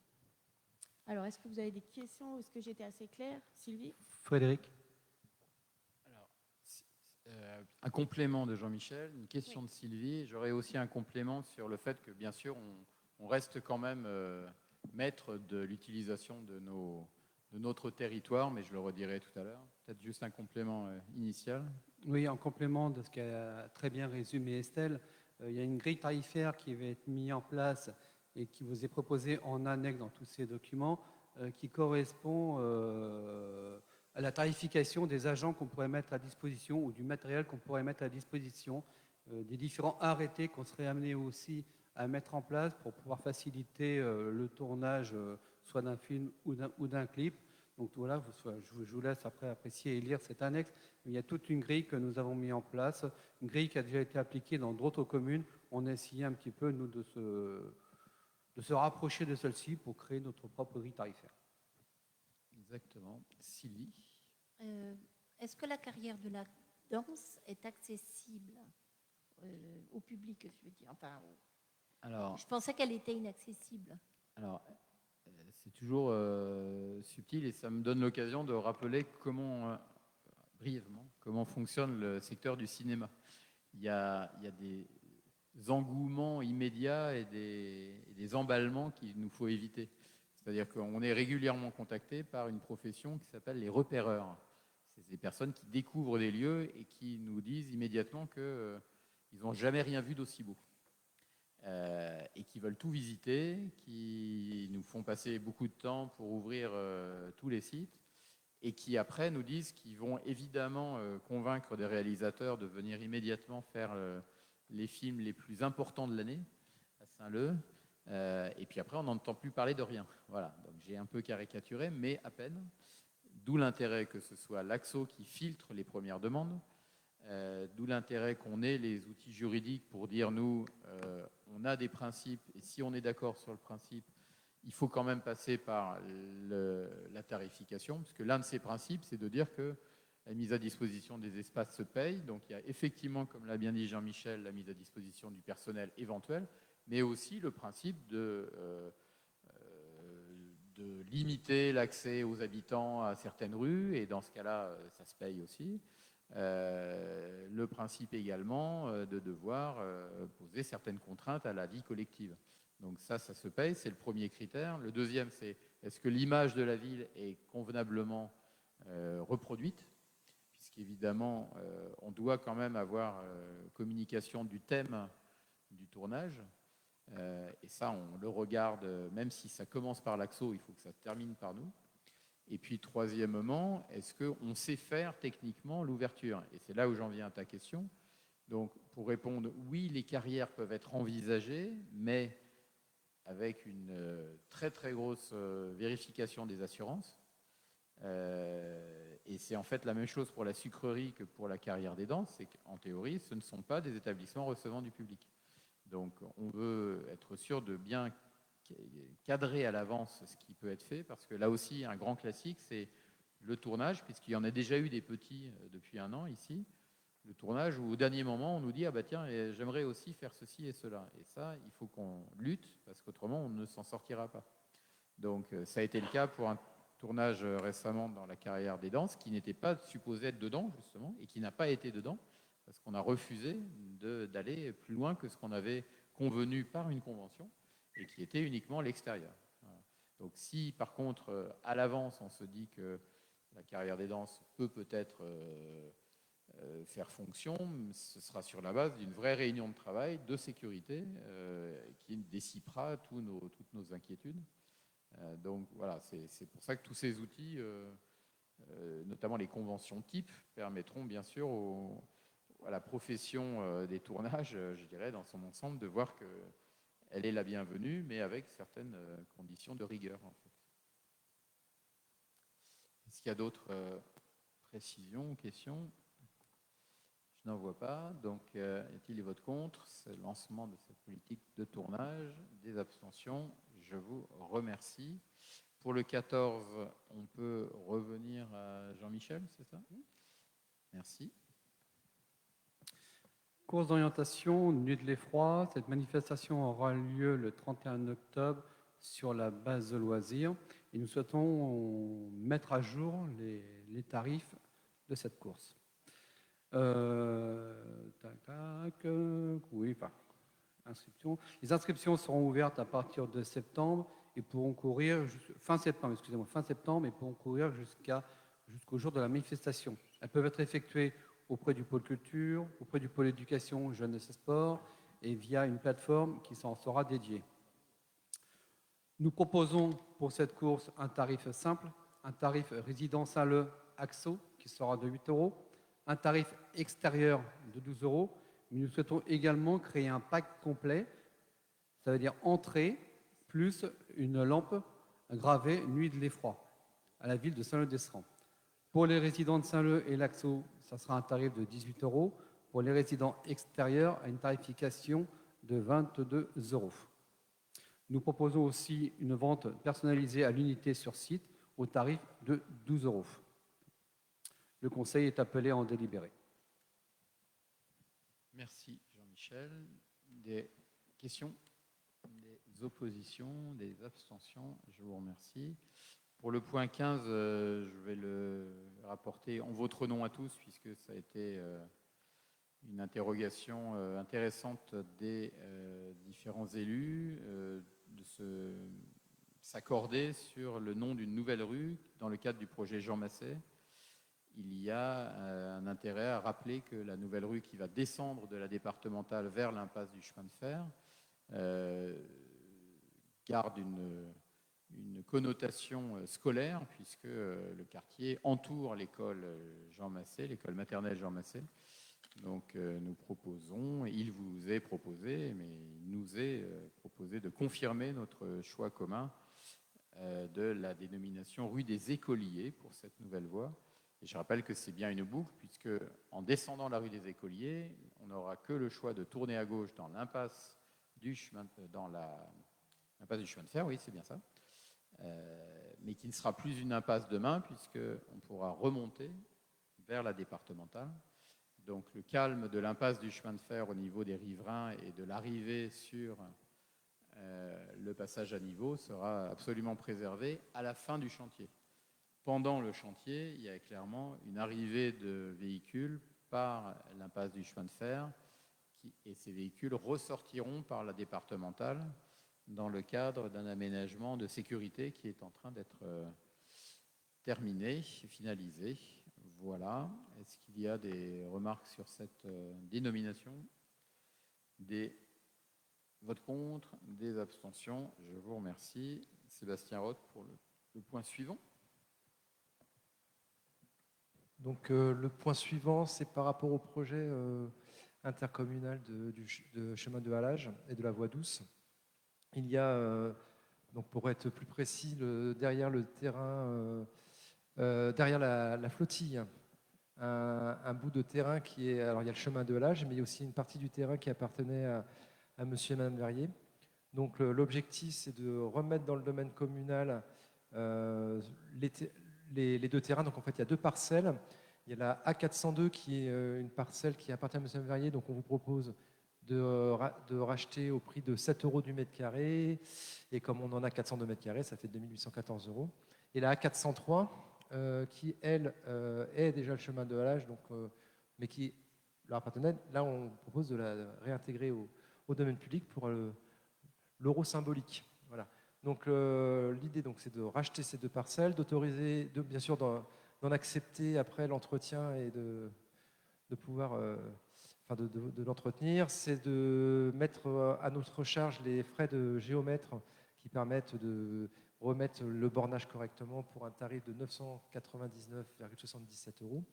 Et bien sûr, d'autoriser monsieur le maire à signer tous les documents pour pouvoir régulariser et faire cette acquisition. On en a amené à délibérer. Merci beaucoup. Si vous m'autorisez à dépenser cette modeste somme, ce sera vraiment une possibilité pour moi de signer chez le notaire en juillet, à la fois l'acquisition dont vous aviez déjà accepté le principe il y a un petit moment, l'acquisition du chemin de halage qui est au bord du restaurant La Flottille et de ce chemin de halage qui est juste à côté, en fait. Et d'ailleurs, il semble bien que l'acquisition ou la transmission du fonds de commerce de La Flottille se précise. Donc tout ça nous permettrait d'intégrer ce segment dans les travaux de la voie douce pour début 2026, en sachant que le chantier va commencer à l'automne 2025 par le segment qui est juste au-dessus, qui est le long du parking municipal qui est actuellement entre la flottille et l'ancienne centrale thermique. Donc le premier segment va être celui-là. Les autres de 2026 seront très importants, y compris le parc à cendres, la passerelle sur la rivière Terrain, qui sera vraiment une très belle réalisation. Et on garderait pour 2027 la rue du Quai d'Amont, puisque c'est notamment un financement qui doit venir de l'AXO pour la voie douce, mais aussi de la commune pour la réfection de la rue. Donc il vaut mieux qu'on reconstitue nos forces financières pour pouvoir financer cela. Voilà sur ces précisions. Y a-t-il des questions, des oppositions, des abstentions? Je vous remercie. Le point 17 est un point également qui vient à point à tous ceux qui savent attendre et surmonter leur impatience, puisque je fais très court. Fermeture de la centrale thermique dans cette ville en 1986-87 et 2025. Constat par l'État, sur la base d'un arrêté préfectoral sur lequel il vous est demandé ce soir de donner un avis, constat par l'État que l'exploitation est bien terminée et que les cendres qui ont été accumulées limite l'usage futur de ce terrain. C'est pour ça qu'on parle de servitude d'utilité publique, c'est qu'il est d'utilité publique de bien éviter de faire n'importe quoi pour l'utilisation de ce terrain. Ça tombe bien, ça fait plusieurs années qu'on a proposé aux uns et aux autres qu'il y ait un parc photovoltaïque important. Tout ceci vient bien sûr du fait qu'on a passé des années précédemment à essayer de faire enlever les cendres par leurs propriétaires, que ce n'a pas été possible, et que par contre, l'activité photovoltaïque permet d'implanter quand même ces équipements au-dessus du terrain tel qu'il a été créé par l'accumulation des cendres. Donc, le document de ce soir est bien un projet d'arrêté à la signature de Monsieur le Préfet pour lequel il faut néanmoins que nous donnions un avis, et les limitations de l'usage correspondent à notre projet ou le projet que nous soutenons, et notamment parce que les études qui ont sûrement retardé cette procédure dont je parle ce soir, les études techniques précises ont conclu que le dépôt de cendres ne semble pas influer sur la qualité des eaux superficielles présentes à proximité de celui-ci, ça veut dire la rivière Oise, et deuxièmement, que les niveaux de risque sont inférieurs au seuil de risque recommandé dans la méthodologie nationale de gestion des sites et sols pollués du ministère de l'Environnement. Et ça veut dire notamment que c'est un blanc-seing pour le passage à proximité de la voie douce dont je viens de parler, puisque en fait, on est bien sur une mixité des projets. Le projet voie douce, c'est un projet touristique. Le projet photovoltaïque, c'est un projet de reconversion d'un site industriel. Les sujets dont on a déjà parlé souvent de reconversion du terrain de la chambre de commerce qui est juste à côté et qui est depuis trop longtemps inutilisé, c'est aussi une conciliation entre le tourisme et l'industriel, puisque sur ce terrain, ce qu'on veut vraiment, c'est qu'il y ait un port de marchandises qui permette de limiter le nombre de camions dans l'agglomération, mais aussi que la voie douce puisse contourner ce terrain, je parle bien de la chambre de commerce, pour que la voie douce ne soit pas interrompue en son milieu. Donc ça, c'est une conciliation. Si je reviens quand même, pour en terminer, au terrain dont on parle, là, c'est plus qu'une conciliation, c'est enfin l'admission que ce qui a pris beaucoup trop de temps est maintenant arrivé à un stade opérationnel, ce qui fait qu'après cette délibération et après l'arrêté préfectoral, EDF Renouvelable, futur exploitant, pourra se rapprocher de son cousin EDF Centre de Poste Exploitation. Ils pourront négocier, apparemment le texte est déjà complètement rédigé, ils pourront négocier une convention d'utilisation et EDF Renouvelable pourra inscrire son projet dans les créneaux qui seront votés par la commission de régulation de l'énergie. Ils auront l'autorisation d'émettre, de produire de l'énergie renouvelable, et seulement après, il pourra y avoir le lancement de l'installation des panneaux. Voilà. Donc ça prendra encore quelques temps, ça en a déjà pris beaucoup trop, mais cette soirée est quand même un moment important où on peut se dire, ça y est, c'est débloqué. Voilà. Y a-t-il des précisions, des compléments, des objections, des abstentions? Je n'en vois pas, donc adopté à l'unanimité. Il nous reste, pour la gestion du personnel, un sujet important sur le télétravail. Merci Frédéric. Donc effectivement, gros sujet, le télétravail. Donc tout cela est bien évidemment encadré par tout un tas de décrets qui évoquent des thématiques fortes, comme l'hygiène et la sécurité du travail, ainsi que la médecine professionnelle et préventive dans la fonction publique, des conditions et de modalités de mise en œuvre du télétravail. Bref, c'est très réglementé tout ça. À l'issue du Covid, en fait, c'est une idée nouvelle qui était arrivée dans la collectivité, et assez rapidement, il a été prévu et autorisé à tous les membres du CODIR de pouvoir utiliser le télétravail.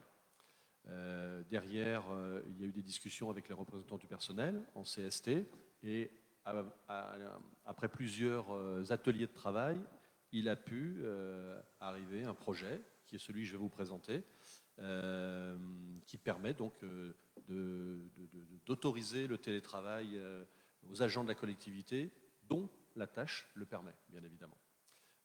L'idée, c'est de pouvoir commencer tout cela en septembre, 1er septembre 2025.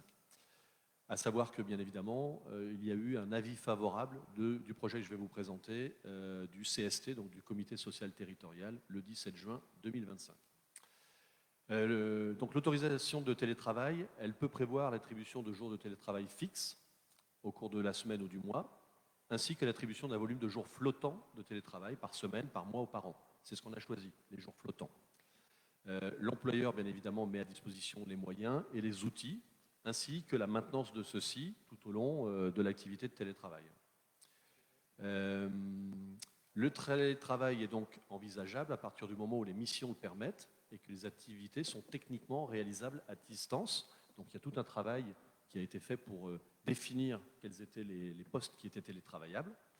Néanmoins, il est prévu de donner l'accès au télétravail à des agents qui auraient des postes qui ne le permettraient pas, hormis certaines tâches de son poste. Et donc, avec une organisation par le service et l'agent de regroupement de ces tâches, il lui sera possible de faire spécifiquement des petits moments de télétravail. Le nombre acceptable de télétravailleurs par entité de travail est bien sûr laissé à l'appréciation de chaque responsable de service, de façon à tenir compte des nécessités du service et du fonctionnement de service, avec un principe qui est de garder au moins 50% des agents en présentiel. Le lieu d'exercice du télétravail, c'est a priori le domicile des agents, mais ça pourrait être dans un autre lieu privé à définir, et aussi dans un local professionnel mis à la disposition par une autre collectivité dans le cadre d'un accord, dans ce cas-là, avec la commune. Donc, il est possible de le faire à différents endroits. Le volume en question qui va être donné, dont il va être donné en possibilité de télétravail aux agents qui pourront le faire, bien évidemment, c'est 40 jours par an.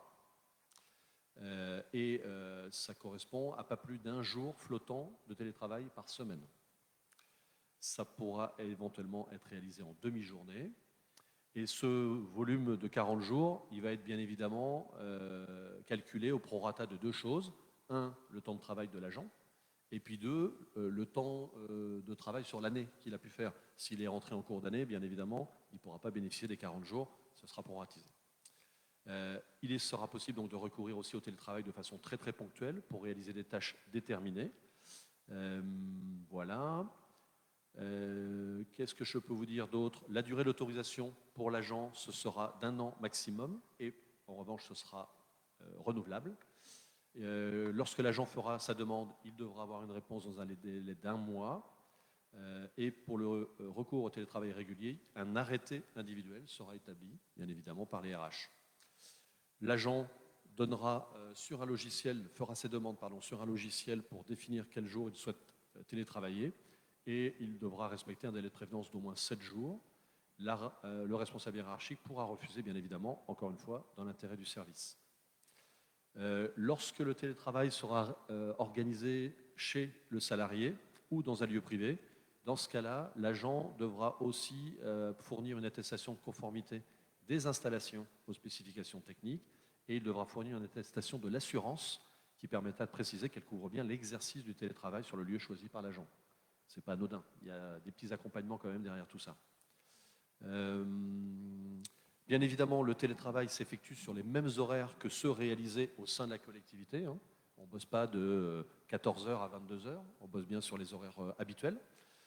L'agent, dans ce temps-là, est à la disposition de son employeur, sans pouvoir vaquer librement à ses occupations personnelles. Il doit donc être totalement joignable et disponible. Et notamment, et ça c'est un peu des pièges qui pourraient arriver, il ne peut en aucun cas avoir à surveiller ou à s'occuper de personnes éventuellement présentes à son domicile. Et on parle d'enfants, on parle de personnes à situation de handicap qui lui prendraient beaucoup de sa disponibilité finalement. D'accord ? Voilà, je vous rappelle les petites règles parce que vous allez voir, c'est quand même très encadré tout ça. Alors, évidemment, il y a la possibilité d'avoir un accès sur le lieu d'exercice du télétravail. Les membres du comité social territorial procèdent de façon régulière à la visite des différents services qui relèvent du champ de leurs compétences. Et donc, ils ont un droit d'accès aux locaux. Dans le cas où l'agent exerce ses fonctions au télétravail à son domicile, en toute rigueur, et sincèrement, ce n'est pas une volonté, Mais en toute rigueur, l'accès au domicile du télétravailleur est subordonné bien évidemment à l'accord de l'intéressé, qui doit être dûment recueilli par écrit. Mais si l'agent refuse une visite, dans ce cas-là, son autorisation de télétravail pourrait lui être retirée ou non renouvelée. Les agents en télétravail, bien sûr, sous un format d'autodéclaration, devront confirmer qu'ils respectent bien les plages horaires fixes obligatoires, et ça par courrier ou formulaire. On rappelle bien évidemment que tout ce qui est ordinateur portable, accès à la messagerie professionnelle, accès aux logiciels indispensables et maintenance de tous ces équipements, c'est complètement à la charge de la collectivité. En revanche, l'agent assure la mise en place des matériels et leur connexion au réseau. Pour pouvoir bénéficier des opérations de support, d'entretien, de maintenance, il appartient aussi aux télétravailleurs de rapporter le matériel fourni à la collectivité, bien sûr. À l'issue de la durée d'autorisation d'exercice des fonctions de télétravailler, l'agent restitue à l'administration le matériel qui lui a été confié. Et puis, bien évidemment, pour les jours flottants, l'autorisation temporaire de télétravail, on peut autoriser l'utilisation de l'équipement informatique personnel de l'agent. C'est possible. En termes de formation et d'information, les agents autorisés à télétravailler recevront une information de la collectivité. Les personnels encadrants seront sensibilisés aux techniques de management des agents en télétravail. Ce n'est pas anodin, ce n'est pas pareil, de fournir des tâches, du travail et de vérifier que c'est fait quand l'agent est loin finalement du bureau. Donc il y a une façon de faire. Il y aura un bilan annuel qui sera présenté au CST, au Comité social et territorial compétent, de façon à faire une analyse de l'année qui vient, sachant que c'est bien une année d'essai, en fait. C'est comme ça qu'on le présente. On fait une année pour voir si ça fonctionne bien. Et évidemment, puisqu'il y aura des dépenses, les crédits correspondants seront prévus et inscrits au budget. Donc voilà, c'est une présentation succincte du projet. Je vous rappelle, globalement, on attaque le 1er septembre 2025 et c'est pour une année d'essai de test. Voilà. Merci Laurent, tu as dit l'essentiel. Juste un tout petit complément, le télétravail se négocie et c'est pour ça qu'on a mis quand même un petit moment pour passer du télétravail de crise au télétravail au long cours, au télétravail au quotidien. On arrive à quelque chose qui est raisonnable, voilà. Et notamment dans les dépenses que tu as évoquées, ce sera essentiellement des dépenses éventuellement de matériel, mais on n'a pas donné suite à une demande qui était d'une indemnité journalière, parce qu'on peut quand même penser, et les représentants du personnel l'ont bien compris, que ça doit quand même être quelque chose qui est en faveur du salarié d'ores et déjà, avec l'idée de ne plus avoir, dans les jours de télétravail, à sortir les dépenses de transport qui sont celles du trajet domicile-travail. Donc, comme tout le monde a y gagné, on s'est dit qu'il n'était pas nécessaire de rajouter une indemnité. Et je voudrais dire aussi que le télétravail se manage, donc Laurent l'a dit, mais il faut le renforcer. Il faut que ce soit bien vécu par le management intermédiaire. C'est-à-dire qu'il ne faut pas du tout qu'on reste sur l'idée que les encadrants n'ont plus de contact avec le télétravailleur ou qu'ils ne savent plus ce qu'il fait, quoi. Le télétravail doit correspondre à des missions qui sont prévues à l'avance et qui sont vérifiées après comme toute mission.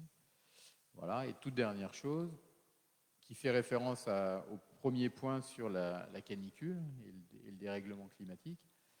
Peut-être qu'un jour, il faudra aussi recaler ces dispositions en fonction d'évolution des horaires de travail en général. Donc, mais c'est seulement l'un après l'autre. C'est-à-dire qu'il faudra cette discussion collective sur l'adaptation au changement climatique et on verra les éventuelles conséquences sur le télétravail. Voilà. Y a-t-il des remarques sur ce qui a été très précisément résumé par Laurent ? Des votes contre, des abstentions. Je vous remercie. Laurent, encore pour le tableau des effectifs, sa délibération fétiche. Alors, à chaque fois qu'il y a évidemment des modifications, des embauches, des départs, on modifie ce tableau des effectifs. Donc cette fois-ci, il y a plusieurs raisons à cela. Il y a déjà la modification du temps d'emploi d'un agent. Si on regarde le tableau en même temps, vous voyez que pour la filière administrative, on supprime un poste à 70% et en fin de compte, on en crée un à 80%. Donc c'est une augmentation du temps d'emploi. Et notamment, on crée aussi des postes pour des recrutements. On a un professeur de musique qui part à la retraite prochainement. Et donc, nous remettons le poste en création. Nous recrutons un référent périscolaire, un référent adjoint, un animateur halte garderie et périscolaire. Donc ce dernier, par exemple, vous pouvez le voir en bas de la filière animation, dans la filière médico-sociale. Vous avez un poste à 80% qui a été créé, auxiliaire de puériculture de classe normale. Voilà, et vous avez toute la partie filière animation, tous les postes qui sont dans cette case-là, qui correspondent donc au recrutement pour la partie enfance. Et le professeur de musique, c'est le tout premier, qui est filière enseignement artistique pour 37% de temps d'emploi. Voilà. Petite délibération habituelle. Merci Laurent. Des remarques, des objections, des abstentions. Donc adopté. Je vous propose de faire moi-même. Non, c'est Sébastien Roth qui parle télécommunication. Surtout centrale d'achat. L'AXO adhère à un groupement d'achat qui s'appelle Canut, centrale d'achat de numérique et de télécom, pour un montant de entre 1 500 et 1 800 euros. Et nous propose de délibérer pour pouvoir bénéficier de cette centrale d'achat. Donc ça permet d'acheter du matériel informatique ou de communication ou des abonnements, choses comme ça. Bien sûr, c'est une possibilité de plus, hein, ce n'est pas une obligation d'acheter chez eux. C'est-à-dire que quand on a besoin, ça nous fait une possibilité supplémentaire d'achat. Donc, voilà, donc c'est précis dans le document des gestions, donc gestion simplifiée des achats, démarches adaptées aux besoins des collectivités, des frais accès réduits, etc. Donc, on nous propose donc de pouvoir en bénéficier. Et donc, pour ça, il faut qu'on fasse une délibération pour qu'on puisse adhérer par l'intermédiaire de l'AXO au Canut. La Canut. Merci. Remarques, objections, abstentions. Je vous remercie. Je fais le point suivant sur l'évolution du Conseil communautaire. L'organisation actuelle du Conseil communautaire de l'AXO est une dérogation par rapport à la loi qui, si elle avait été appliquée strictement, aurait limité le nombre de conseillers communautaires à 42 et aurait empêché les 5 plus petites communes d'avoir un élu au conseil communautaire. Par dérogation admise par la loi, on est monté depuis plusieurs années, depuis tout le mandat qui est en train de s'achever, à 51 élus au conseil communautaire, ce qui a permis à toutes les communes, les 11 communes, d'avoir au moins un délégué, et ce qui permet à une ville comme Saint-Leu d'avoir 3 délégués au lieu de 2 si on était resté à la loi habituelle. Donc, il vous est proposé de prolonger pour le prochain mandat, donc là on anticipe, pour le prochain mandat de reprendre cette dérogation qui est un bon signe d'état d'esprit de partage de la représentation, puisque ça permet bien sûr à toutes les communes d'être représentées, ce qui est loin d'être le cas dans des intercommunalités qui ont parfois jusqu'à 80-90 communes membres, et où les seules occasions pour certaines communes d'être représentées, c'est à ce qu'on appelle une conférence annuelle des maires, tandis que là, on a quand même un mot à dire, non seulement au conseil communautaire, bien sûr, et on l'a aussi au bureau et dans les autres instances. Voilà, donc est-ce qu'il y a des remarques sur ce point ? Oui, juste 21, je t'en prie. Juste pour rajouter un petit truc, Frédéric, évidemment, il faut qu'on le vote, parce que ça nous donnera plus de représentation là-bas, mais néanmoins, il n'y a pas que nous. Et voilà, il faut qu'on soit plusieurs à voter. La règle en question, elle est un peu compliquée, hein. Ça doit être adopté par la majorité des 2/3 au moins des conseils municipaux des communes membres, représentant plus de la moitié de la population, ou la moitié au moins des conseils municipaux des communes membres représentant plus des 2/3 de la population. Donc en gros, il faut plusieurs communes, dont le conseil municipal de la commune dont la population est la plus nombreuse, lorsque celle-ci est supérieure au quart de la population totale. Et notamment, dans l'AXO, plus de 80 000 personnes, la ville de Creil, c'est ça. Donc il faut que la ville de Creil vote pour. Bon, elle l'a fait la dernière fois, et c'est plutôt dans l'esprit du maire actuel, qui ne sera pas le prochain maire, mais voilà, il n'y a pas de raison que ça ne se fasse pas. Mais néanmoins, il y a tout ça, quoi. On n'est pas tout seul à décider. Alors, le maire actuel a déjà changé pour Creil. C'est déjà Sophie Lenner. D'accord.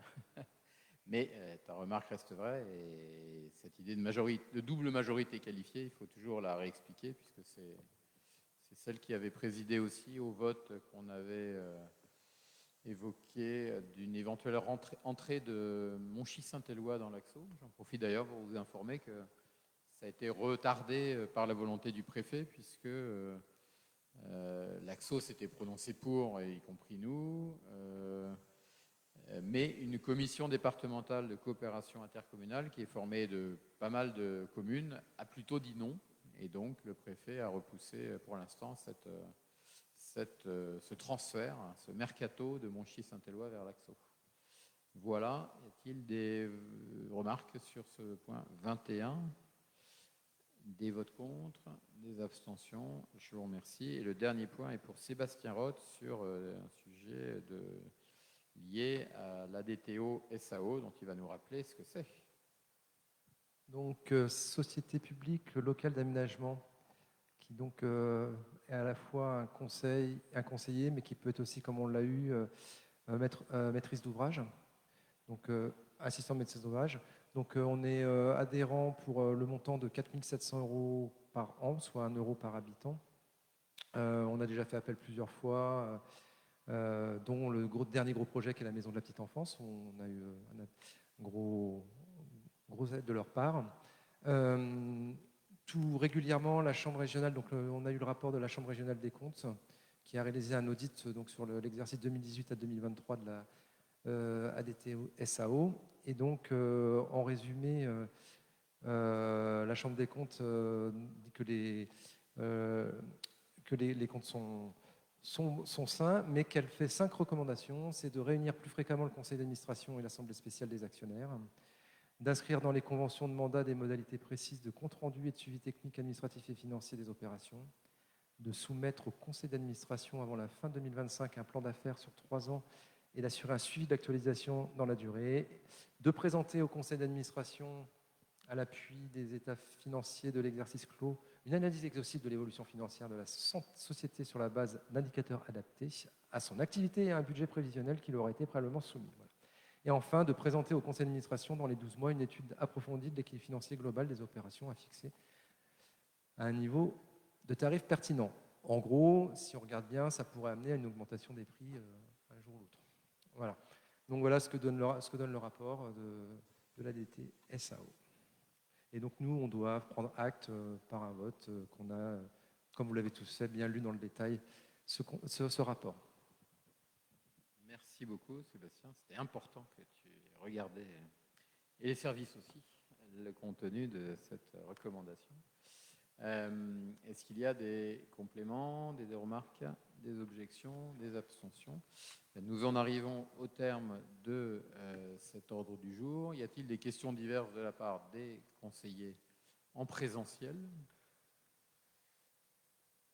Je n'en vois pas. Y a-t-il des questions éventuellement des réseaux sociaux sur...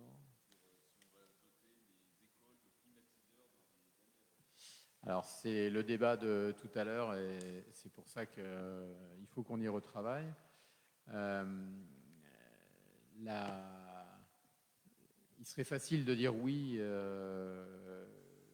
et c'est pas... ma réponse n'est pas mitigée pour de médiocres raisons financières. Il y a aussi des grandes réflexions sur l'aération, je l'ai dit tout à l'heure. Actuellement, on n'aère pas la nuit pour des raisons de sécurité anti-intrusion. Deuxièmement, il y a quand même un petit sujet avec la climatisation, c'est que si la France se couvre de climatiseurs pour éviter la chaleur, on risque de contribuer à une augmentation supplémentaire de la chaleur, ce qui n'est pas rien quand même en termes de responsabilité morale. Néanmoins, bien entendu, il n'est pas question de laisser les enfants sans solution. On en a amené une cette année supplémentaire. Il faut qu'on continue à en amener.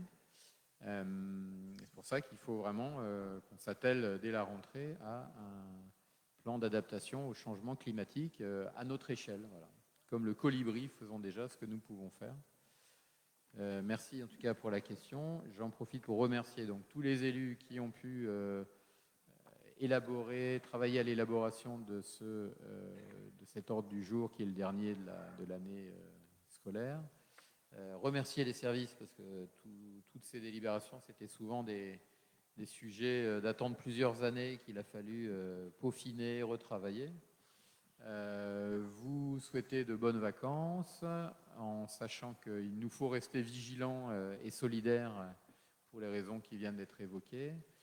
Vous dire qu'évidemment la rentrée ouvrira une période de fin de mandat particulière dans laquelle nous devrons à la fois jusqu'au dernier jour assurer notre mandat actuel avec beaucoup de chantiers qui continuent d'avancer. Et puis pour ceux qui le souhaiteront, se projeter sur une période plus longue en séparant bien évidemment les deux approches pour qu'il n'y ait pas ni de conflit d'intérêts ni de mélange des genres. Voilà, donc ça promet une rentrée intéressante. Voilà, merci encore et je déclare la séance suspendue jusqu'au mois d'octobre prochain. À très bientôt.